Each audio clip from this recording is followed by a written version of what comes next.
¿Y de los superhéroes? ¿Le gustan los superhéroes? ¿Quién se vio todo Marvel? Así viste que tiene un montón de películas. A ver, ¿quién se vio Marvel?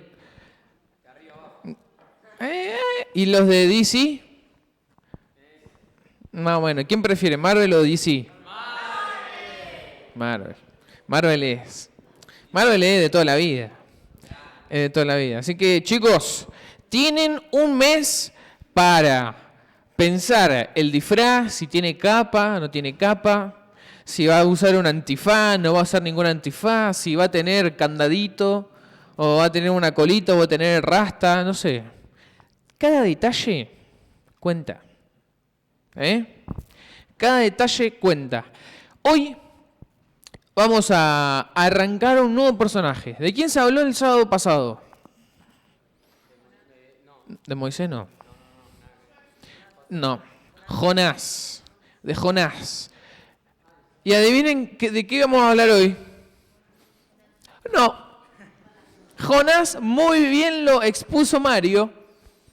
Muy bien lo expuso Mario. Así que hoy vamos a ver un nuevo personaje del Antiguo Testamento. Y vamos a introducirnos a él con un videito que seguro ya vimos, que es parecido. Agradecemos al canal de YouTube que hace estos videos porque la verdad que son unos capos. Así que presten muchísima atención a este personaje que de seguro lo conocen. Quizás no del todo, algunos quizás sí, pero de seguro lo conocen. Vamos con el videito. Así que 2 de Samuel continúa después de la muerte de Saúl. Y David sorprende a todos componiendo un largo poema en donde lamenta la muerte del mismo hombre que intentó asesinarlo. Una vez más, el autor está presentando la humildad y la compasión de David. Él es un hombre que lamenta la muerte de incluso sus propios enemigos. Después de esto, David experimenta una temporada de éxito y bendición de Dios. Todas las tribus de Israel vienen delante de David y le piden que unifique todas las tribus como su rey. Así que lo primero que David hace como rey es ir a la ciudad de Jerusalén y conquistarla, y la establece como la ciudad capital de Israel, y le pone el nombre de Sión. Y a partir de ahí, David continúa y gana muchas batallas y expande el territorio de Israel. Ahora, después de hacer a Jerusalén la capital política de Israel, también quiere convertirla en la capital religiosa. Así que hace que el arca del pacto sea trasladada a la ciudad. Y luego, en 2 de Samuel 7, él le dice a Dios que como Israel ya tiene un hogar permanente, él piensa que la presencia de Dios también debería tener una casa permanente. Así que pregunta si puede construir un templo para el Dios de Israel. Pero Dios le dice a David, gracias por pensarlo, pero más bien yo te construiré una casa, una dinastía. Ahora, 2 de Samuel 7 es un capítulo clave para entender la narrativa de toda la Biblia. Porque aquí Dios le hace una promesa a David que de su descendencia como rey vendrá un rey que construirá el templo de Dios aquí en la tierra y establecerá un reino eterno. Y esta es la promesa mesiánica a David que se retoma y desarrolla en el libro de Salmos y también en los libros de los profetas. Y este rey se conecta con la promesa de Dios a Abraham. El futuro reino mesiánico será la manera en que Dios traerá su bendición a todas las naciones. Y es aquí, en medio de toda esta bendición divina, que las cosas salen horriblemente mal. David comete un error fatal. No fatal para él, sino para un hombre llamado Urías, uno de los mejores soldados de David. Desde su terraza, David mira a Betsabé, la mujer de Urías, tomando un baño. David la busca, se acuesta con ella y la embaraza. Y luego trata de encubrir todo, asesinando a Urías y casándose con ella. Es simplemente horrible. Así que cuando David es confrontado por el profeta Natán acerca de todo esto, él inmediatamente reconoce todo lo que ha hecho. Es quebrantado, se arrepiente y pide perdón a Dios, y Dios lo perdona. Pero Dios no quita las consecuencias de las decisiones de David. Y así como resultado de su horrible elección, la familia de David, su reino, se desmorona. Y eso hace de esta sección una historia trágica como la de la caída de Saúl. Los hijos de David terminan repitiendo los errores de su padre, pero de maneras aún más trágicas. Amnón abusa sexualmente de su hermana Tamar, y luego el hermano de ambos, Absalón, se entera de todo esto y manda a matar a Amnón. Y luego Absalón va y trama un plan secreto para derrocar a su padre David, y empieza una rebelión a gran escala. Así que, por segunda vez, David es obligado a huir de su propio hogar y a esconderse en el desierto, excepto que en esta ocasión él no es inocente. La rebelión termina cuando el hijo de David es asesinado, y eso rompe el corazón de David, y una vez más, él se lamenta acerca del hombre que intentó asesinarlo. En los últimos días de David, lo encontramos de vuelta en el trono, pero como un hombre quebrantado. Está herido por las tristes consecuencias de su pecado. Muy bien, muy bien. Esto es lo que quería presentarles. A David. ¿Escucharon alguna vez el nombre de David en la horita feliz? Seguro. Los grandes no sé si han venido los grandes el año pasado al festejo de fin de año. De fin de año, que se hizo la obrita de David y Jonatán. Es muy probable que si menciono a David te acuerdes de David y Goliat. ¿Que de dónde era David? ¿Qué hacía David? Era un pastor. David viene bien de lo de más abajo de la sociedad. David era pastor. David venció a Goliat. Después de vencer a Goliat, David empieza a servirle a Saúl, le tocaba el arpa para que se calme. David empieza a tener mando en las fuerzas de Saúl, en el ejército de Israel. Cuando Saúl muere, ¿qué pasa con David? Es coronado rey. Recuerdan que él había sido el ungido de Dios. Y vemos que después también David se tiene que ir de Israel porque lo quieren matar, hay una rebelión, y vemos que después David termina sus días en un trono, reinando, pero ya viejo, quebrantado con toda una vida. Ahora, lo que quiero recalcar de esto no es la persona de David, sino a alguien que estuvo siempre con David. ¿Que quién era? Dios. A lo largo de toda su vida, David estuvo con Dios. Disfrutó de Dios. Dios se alegraba de David, porque tenía un corazón particular. Desde que era pastor y todo eso,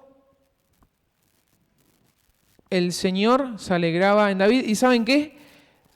En Primera de Samuel, antes de que pasaran todas estas cosas, incluso antes de que peleara contra Goliat, dice la Biblia que Dios buscó a una persona para ser rey, y que dice que esa persona iba a tener el corazón conforme al de Dios. David era una persona conforme al corazón de Dios. ¿Sabes qué? Dios estaba con él. Dios siempre estaba con él. David era, como les dije recién, una persona que disfrutaba de Dios. Y Dios lo bendecía un montón. Y ahora me decís, ¿habrá alguna diferencia entre David y yo? ¿Habrá alguna diferencia entre lo que él fue y lo que yo soy hasta ahora? La verdad es que no. Déjame decirte que la verdad es que no. David era un hombre como vos y como yo. Era una persona como nosotros, pero que disfrutaba de Dios. Era una persona que disfrutaba de la comunión con Dios. ¿No les pasa a veces que tienen ganas de estar con ese amigo que se disfruta la compañía porque la pasan bien, porque hacen cosas buenas, porque son de mutua edificación? Lo mismo pasa a veces que si no te pasa con un amigo, capaz te pasa con un tío, con un abuelo que siempre lo ves y te dan ganas de quedarte con esa persona. Bueno, David disfrutaba de estar con Dios. Y Dios disfrutaba de que una persona se alegrara y hasta danzara enfrente de su presencia, porque en su corazón era distinto. Tiene un corazón particular. Mira, déjame leerte algunos salmos que reflejan el corazón de David. Vamos a ir, los que tengan Biblia, al Salmo 4. El Salmo 4:7. Mira, déjame decirte lo que dice el Salmo 4:7. Muchos son los que... Leo el 6. Muchos son los que dicen, ¿quién nos mostrará el bien? Alza sobre nosotros, oh Jehová, la luz de tu rostro. Y dice David, tú diste alegría a mi corazón, mayor que la de ellos cuando abundaba su grano.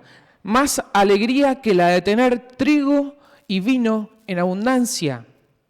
David no tenía su alegría en las cosas materiales.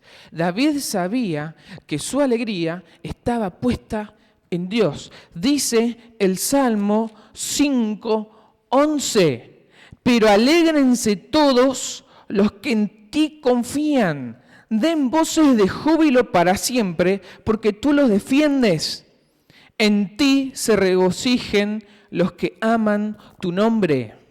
David, insisto con esto, era una persona que se deleitaba, que disfrutaba de la persona de Dios, porque lo conocía.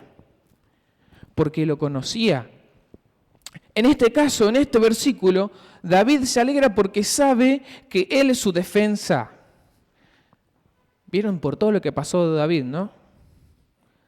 David estuvo siempre protegido por el Señor. Y eso lo deleitaba, eso lo alegraba, porque a pesar de que tenía una ciudad en contra de él, sabía que el Señor no se iba a apartar de él. En él estaba su confianza. Dice el Salmo también 13, versículo 5. Mas yo en tu misericordia he confiado, mi corazón se alegrará en tu salvación. David escribía esto porque sabía lo que era la misericordia de Dios para su vida. David disfrutaba de la misericordia de Dios para su vida. Y vos me decís, ¿cómo que disfrutaba de la misericordia de Dios? ¿Cómo se disfruta la misericordia de Dios? David lo hacía porque sabía que él era pecador y que tenía sus fallas y que cometía pecados, pero que sin embargo el Señor lo perdonaba. El Señor mostró misericordia para con él. Y siempre que David se arrepintió, pudo disfrutar del perdón de Dios y su corazón se alegraba.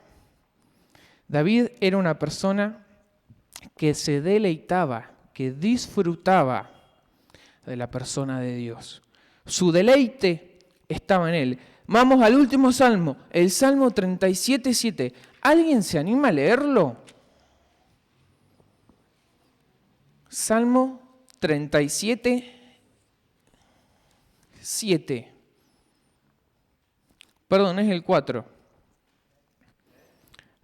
Salmo 37:4. ¿Qué dice? ¿Te animás a leerlo, Mate? Toma, presto el micrófono. Deleítate a sí mismo en Jehová, y Él te concederá las peticiones de tu corazón. Hermoso versículo. Deleítate a sí mismo en Jehová, y Él te concederá las peticiones de tu corazón. Los salmos están escritos por David, muchos salmos, hay otros escritores. David incluso se deleitaba en Jehová, como recién te decía, en situaciones en las cuales no eran fáciles. Había pruebas, había gente que lo quería matar, incluso en el pecado, en la vergüenza y en la culpa, que es lo que genera el pecado en nuestras vidas. Él estaba deleitado en el Señor. David era una persona con un corazón muy alegre. Era una persona gozosa, era una persona que mostraba mucho sus sentimientos, era una persona muy pasional. Por eso escribió libros poéticos. Están los salmos, si bien no es una poesía a la cual nosotros estamos acostumbrados a leer, nosotros estamos acostumbrados a leer en las canciones de rap cosas que rimen. Pero si empezamos a leer los salmos, hay muchas metáforas, hay muchas ideas que se refuerzan constantemente. Y no hay duda que un principio que la Biblia quiere que aprendas cuando lees los salmos es que te tenés que deleitar en Jehová. No porque lo tenés que hacer, sino porque es hermoso. Y David así lo escribía y así lo vivió. Por eso escribió estos hermosos salmos. ¿Sabes qué? También era una persona muy temerosa y muy sensible con respecto al Señor. ¿A qué les podría llegar a sonar esto? Una persona temerosa y sensible al Señor. ¿Qué es ser una persona temerosa de Dios? ¿Miedosa de qué? ¿Que le tengo miedo al Señor? No, de hecho. No. ¿Cómo? Bien, eso me gusta, me gusta. El temor de Jehová no tiene que ver con algo que le tenga que tener miedo. David sabía quién era Dios. David sabía que Dios era su Salvador, que era su defensa, que era su escudo, y sabía que él era pecador, y sabía que él no tenía ningún tipo de conexión con él porque el pecado lo separaba de él. Él siempre se acercaba con confianza. Él oraba, y por eso escribía estos salmos, tenía confianza con el Señor. Él entraba a su presencia con reverencia. Porque él conocía al Dios, él conocía todo lo que Dios hizo con su pueblo. David tenía un corazón sensible. Él sabía que estaba en el lugar que estaba porque Dios lo puso ahí. Entonces David siempre quería hacer lo que el Señor planeaba para él. Entonces vamos a ver que David siempre buscaba la guía de Dios. Le preguntaba muchas veces, vamos a leer en la Biblia, que David le preguntaba a Dios y Dios le respondía. Señor, tengo que ir a pelear contra... Sí, anda porque yo ya los entregué en tu mano. El Señor le respondía. Entraba a su presencia, era temeroso y sensible. Tenía un corazón conforme al de Dios. David tenía un corazón como Dios quería que tenga un corazón un israelita. David tenía el corazón conforme al de Dios. No porque haya cumplido los estándares morales. De hecho, vimos en el video que ¿qué hizo? ¿Cuáles fueron los pecados de David? La Biblia no los encubre, los muestra para que aprendamos. ¿Qué hizo? Mató. ¿A quién mató? Al esposo de Betsabé, que la vio, la codició en su corazón. Llamen a Betsabé, tráiganmela. Yo soy el rey, tráiganmela. Y al esposo, Urías, el mejor guerrero que tengo, mandalo al frente de batalla a decirle que vaya delante de todo, que ponga al pecho las balas. Encubrió un asesinato, hizo adulterio, hizo un desastre. Pero la Biblia dice que tuvo un corazón conforme al de Dios. Pero, repito, no fue porque cumplió los estándares morales. Adulterio, asesino, mentira. Esto nos muestra que era tan pecador como nosotros. Era tan pecador como vos y yo. Tampoco, ¿sabes qué? Tampoco David tuvo un corazón conforme al de Dios porque fuera una buena persona, porque tuviese un buen comportamiento, porque era bueno estar con David, o porque cumpliera al pie de la letra la ley de Jehová. No fue por eso. No fue por eso. Sino que la Biblia dice que tuvo un corazón conforme al de Dios por el deseo genuino de su corazón de seguirlo, de andar con el Señor, de hacer su voluntad. Él se deleitaba en depender de Dios, en alabar su nombre, en buscar su guía. David se deleitaba en ser una oveja de Dios. ¿Saben qué? ¿Se acuerdan que David era pastor? Pastor de ovejas. Las ovejas tienen necesidades y las ovejas son tontas. Las ovejitas son un animal medio tonto y necesitan siempre de un pastor que las guíe, que las cuide, que les lleve a los mejores pastos, que los lleve a donde hay buena agua, que las esquile cuando hay mucha lana. Necesita a una oveja siempre un sobrevedor durante la noche porque vos te le haces el malo con una oveja y ¿qué te va a hacer la oveja? Nada. necesita de un defensor, necesita de un escudo. Por eso David escribe el Salmo 23. ¿Qué dice el Salmo 23? ¿Quién se lo acuerda de memoria? El primer versículo del Salmo 23. Jehová es mi pastor, nada me faltará. Jehová es mi pastor, nada me faltará. Si Jehová es mi pastor, ¿yo qué soy? Su oveja. Él sabía que Dios era un buen pastor para con él. Sabía que era mejor pastor que él que con sus ovejas. Él escribe, miren, vamos a leerlo, porque teniendo esto en mente, se los voy a leer yo. Miren, escúchenme con mucha atención.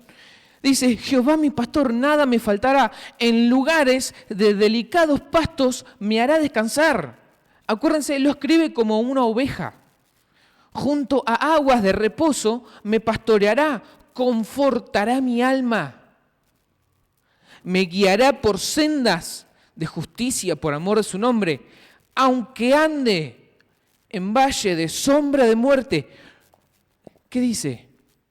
No temeré mal alguno, porque tú estarás conmigo. Tu vara y tu cayado me infundirán aliento. Fíjense cómo estaba David, que lo perseguían, lo querían matar. Y miren lo que escribe. Aunque ande en valle de sombra de muerte, no voy a temer ningún mal, porque tú estás conmigo. David como oveja se deleitaba en su pastor. Lo amaba. Lo amaba. David amaba a Dios. Dice el 5, aderezás mesa delante de mí en presencia de mis angustiadores, unges mi cabeza con aceite, mi copa está rebosando. Ciertamente el bien y la misericordia me seguirán todos los días de mi vida, y en la casa de Jehová moraré por largos días. David se deleitaba en el Señor, a pesar de todas estas cosas. Ahora déjame preguntarte vos, ¿en qué te deleitas? ¿Cuál es tu deleite? ¿Cuál es mi deleite? ¿En qué me deleito? ¿En qué busco confortar mi alma? ¿En qué busco llenar mi corazón? ¿En dónde busco ese refugio? ¿En dónde busco esa plenitud que mi corazón y mi alma necesitan? ¿Dónde la estás buscando? ¿Dónde la estás buscando? Yo acá noté algunas cosas. ¿En las salidas?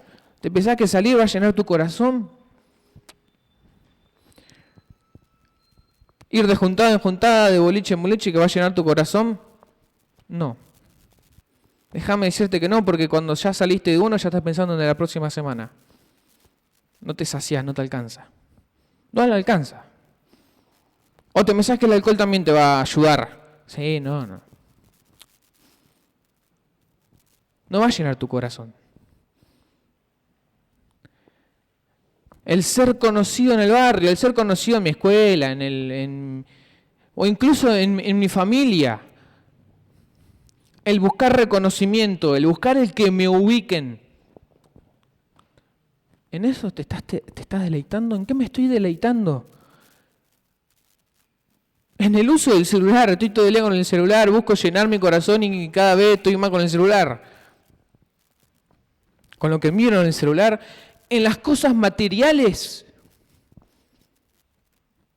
En tener un mejor celu, en tener unas mejores zapas. Mirá cómo están estas zapas. La voy a lucir al barrio, mirá. Tienen reflex y todo. Tengo el conjunto. Me faltan, ¿te imaginabas? A mí me faltaría unos anteojos acá con reflex, estarían bien. Está mal tenerlos, no, pero ¿está tu deleite en eso? ¿Está tu deleite en eso? No te va a alcanzar, porque después va a salir otro conjunto nuevo y lo va a querer. En tus amistades, ¿en quién está tu deleite? Mira, Dios quiere ser la fuente principal de tu deleite. Dios quiere ser la fuente principal de tu deleite, como era la fuente de deleite de David. Él quiere que busques en Él disfrutar de su persona, disfrutar de su perdón, de su misericordia, de su guía. Pero hay una cosa, mirá, déjame decirte que esto no se hace de la noche a la mañana. David escribió todo esto ya porque ya desde chiquito conocía a Dios. Ya desde chiquito conocía cómo Dios lo cuidaba y lo guardaba cuando él tenía que defender a las ovejas. De vuelta, todo, si vos te pones a ver la vida de David, él siempre buscó apoyarse en el Señor. ¿Falló? Sí. ¿Como vos y como yo? Sí. Pero tuvo el corazón conforme al de Dios. David conocía en quién se deleitaba. Para disfrutar de Dios hay que pasar tiempo con Él. Si no, ¿cómo vamos a disfrutar de alguien que no conocemos? Si yo te dijera que yo me deleito de estar con Messi, vos me decís, vos estás loco. Porque vos no lo conocés a Messi, ¿no? Vos solamente sabés que juega bien al fútbol y que hace goles y que ahora está en el Inter. Nada más. No, yo sí me deleito en Messi. Yo sí me deleito. No, cuando veo el fútbol, no. Vos si te deleitas en Messi lo ves porque lo tenés que conocer. Lo que me estás diciendo es chamullo. Sí, tenés razón. Es chamullo. Si no conoces al Señor y decís que te deleitas en Él, es chamullo. Si realmente querés deleitarte en el Señor, como lo hacía David, tenés que conocer a Dios. Tenés que pasar tiempo con Él. Tenés que buscarlo de verdad. Lo querés buscar de verdad, lo vas a encontrar de verdad. Porque el Señor no anda con misterios, no se anda escondiendo de nada. Vamos de vuelta al Salmo 13, se los voy a terminar de leer. Dice el Salmos 13:5. Mas yo, y este versículo va a ser para memorizar, ¿sí? Todos van a memorizar estos hermosos versículos. Son 2 versículos. Dice, mas yo en tu misericordia he confiado. Mi corazón se alegrará en tu salvación. Cantaré a Jehová porque me ha hecho bien. Déjame decirte que para deleitarte en el Señor, primero tenés que recibirlo en tu corazón. Si no, no vas a poder nunca disfrutarlo de verdad. Quizás lo busques a través de la religión, viniendo alternativa, pero la realidad es que para disfrutar al Señor tenés que tomar una decisión por Cristo. Cristo fue el que vino a esta tierra a tomar tu pecado y mi pecado. Cristo fue el que descendió de los cielos, sufrió el menosprecio, la vergüenza que nosotros merecemos, que nosotros merecíamos. Cristo murió y resucitó al tercer día, porque Él no cometió pecado. Él derramó toda su sangre y dispuso de su cuerpo para que la ira de Dios y la justicia de Dios no recaiga sobre nosotros por nuestro pecado, sino que resucitó al tercer día para darnos de ese poder, para que podamos disfrutar a través de Cristo una relación con el Señor y así poder disfrutarlo. Déjame decirte que si querés disfrutar al Señor hoy, tenés que haber tomado primero esta decisión, porque si no, no vas a poder.